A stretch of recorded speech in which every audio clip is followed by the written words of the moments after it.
Nobody saw this coming. That is the honest truth. When the rumors first started circulating that Bad Bunny was putting together his Super Bowl halftime show, the internet went absolutely crazy speculating about who was going to walk out on that stage beside him. People were throwing out names left and right. J Balvin, Daddy Yankee, Karol G. But then, one name dropped into the conversation that nobody expected, and it changed the whole energy of the discussion overnight. Drake. The suggestion alone was enough to stop people mid-scroll. Welcome to Pop Showroom, where we bring you the stories behind the headlines. If you're not subscribed yet, hit that button right now because this story goes deeper than anything you've seen in the mainstream media. Drake and Bad Bunny sharing a Super Bowl stage would have been one of the biggest moments in music history, the kind of thing people talk about for decades. Two of the most dominant artists of their generation, standing side by side in front of 100 million viewers worldwide. It should have been a no-brainer. But here is where the story takes a turn that nobody in the industry saw coming, and once you hear the reason, it is going to hit you different than you expect.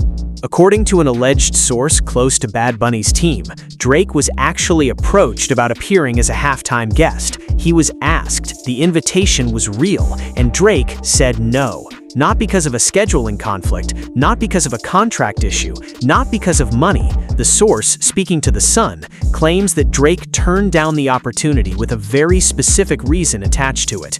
His exact words, according to the report, were something along the lines of not wanting to steal focus from his brother Benito. He said no because he wanted everyone to focus on Benito. Let that sit for a second. One of the most attention-commanding artists alive, a man who has spent his entire career building his brand, cultivating his image, and positioning himself at the center of every conversation in music, deliberately stepped back so that someone else could have their moment fully and completely. That is not something you see every day in this industry, not even close. Now, before you decide how you feel about all of this, you have to understand the full picture of what this halftime show actually meant. Bad Bunny performing at the Super Bowl was not just another concert booking, it was history. He was the first Latin trap artist to headline the halftime show at that level, on that stage, with that audience. The weight of that moment carried an entire culture on its back. Puerto Rico, Latin America, the global Latino community. Millions of people who had never seen someone who sounded like them, who moved like them, who spoke their language standing at the absolute pinnacle of American entertainment. This was not just a performance, it was a statement. It was a declaration that the genre, the culture, the language had arrived at the highest table and was not going anywhere.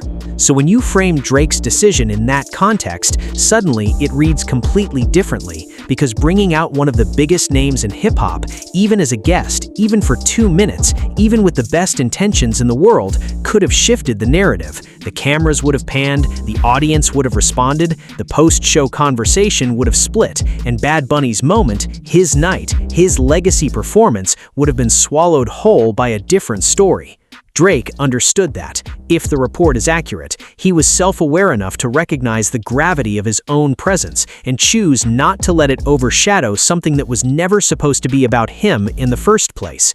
In a world where egos rule everything, where artists cancel friendships over royalty splits, that kind of restraint is rare enough to be almost shocking. But here is the layer underneath the layer, because there's always another layer when it comes to stories like this. Drake and Bad Bunny's relationship is one that the public doesn't fully understand. On the surface, they look like two stars from different lanes who crossed paths a few times. But in the industry, people who actually know how things work will tell you that these two men have a genuine mutual respect that goes deeper than business. Benito is what people in Drake's circle call Bad Bunny, and when you hear that name used in the context of this story, it says everything about the nature of their relationship. This is not two strangers doing a press run together. This is not a strategic pairing designed to generate streams. The brotherhood language that Drake reportedly used when declining the invitation suggests a personal loyalty that the public rarely gets to see from either of them. These are two men who understand their journeys on a level that doesn't need to be explained to outsiders. And yet, here is where it gets even more interesting, because the internet did not receive this story quietly. When the report from The Sun dropped, people split immediately. One side looked at Drake's decision and saw humility, generosity, genuine friendship, a superstar choosing to support someone else's shine without making it about himself. The other side looked at the exact same facts and saw something else entirely. They saw a strategic move. They saw a man who understood that associating himself with Bad Bunny's Super Bowl moment without being the focus of it could actually damage his brand more than help it. They saw a calculation dressed up as a sacrifice. And honestly, both readings are valid. That's the thing about this industry. Nothing ever happens in a vacuum. Every decision carries multiple meanings depending on who is reading it and what they already believe about the person making the choice. Drake has never been a simple figure in music. He's always been someone you either trust completely or question constantly, and the people in those two camps will never fully agree on how to interpret anything he does. What nobody can debate is the result. The Super Bowl halftime show went exactly the way it was supposed to go. Bad Bunny commanded that stage with an energy that reminded the world why he has been one of the most streamed artists on the planet for years running. Every song landed, every moment felt intentional. The production was massive, the performance was clean, and the conversation afterward was exactly where it needed to be, centered entirely on Benito, on what he had built, on what the night meant for his culture and his people. There was no distraction. There was no secondary narrative pulling focus. The story stayed where it was supposed to stay. But now, ask yourself the question that nobody in the reporting seemed to stop and ask. What would you have done in Drake's position? Imagine for a moment that you're at the top of your game. You have been the most discussed artist in music for a decade plus. Your name generates more headlines than almost anyone else in entertainment. And a friend, someone you genuinely respect, invites you to share in what might be the biggest night of his career. Not as the headliner, not as a co-star, but as a guest, a supporting presence, someone who shows up to add to someone else's story. Do you say yes? Do you take that stage and trust that your presence will be received as support rather than theft? Or do you look at the situation clearly, recognize that your shadow is too large to stand in someone else's light without casting it across the entire room, and you walk away? That is an extraordinarily hard call to make, and if the report is accurate, Drake made it quietly, without fanfare, without making the refusal itself into a public performance of his generosity. He just said no, and then he let Benito have his night.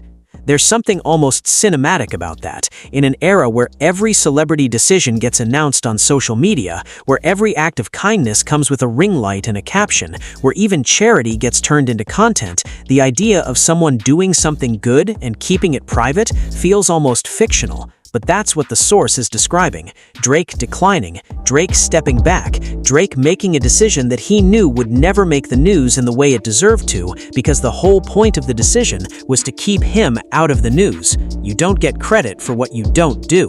You don't get headlines for staying home. The irony is that the story came out anyway, which means the moment of quiet generosity eventually became a public story, which means Drake gets some credit for it whether he wanted to or not.